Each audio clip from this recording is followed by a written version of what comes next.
দিগন্তে ধুলোর বিশাল মেঘ উঠতে শুরু করেছে। এটি শুধু ধুলোর ঝড় নয়, এটি ছিল একটি ভয়ঙ্কর যুদ্ধের আগমনী বার্তা। প্রতিশোধের আগুনে উন্মত্ত আবু সুফিয়ানের নেতৃত্বে আরব উপদ্বীপের বিভিন্ন প্রান্ত থেকে জড়ো হয়েছে 10,000 সশস্ত্র যোদ্ধা। তাদের একটাই লক্ষ্য, মদিনাকে ধ্বংস করে দেওয়া। 10,000 সৈন্য নিয়ে আমরা তাদের এই দিনটিকেই অভিশপ্ত দিনে পরিণত করব।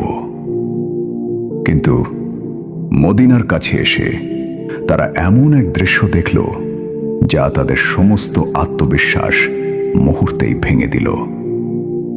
শহরে প্রবেশের একমাত্র পথ কেটে ফেলা হয়েছে একটি বিশাল, গভীর এবং প্রশস্ত খন্দক দিয়ে।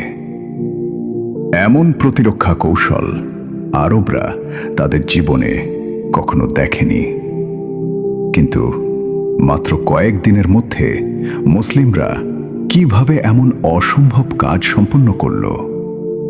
কে দিয়েছিল এই বিস্ময়কর পরিকল্পনা?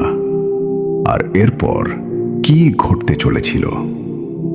বিশ্বাসঘাতকতা, অলৌকিক ঘটনা, নাকি ইতিহাসের মোড় ঘুরিয়ে দেওয়া এক বিজয়? চলুন একসাথে ফিরে যাই হিজরতের 5ম বছরে এবং প্রত্যক্ষ করি ইসলামের ইতিহাসের অমর অধ্যায়, খন্দকের যুদ্ধ।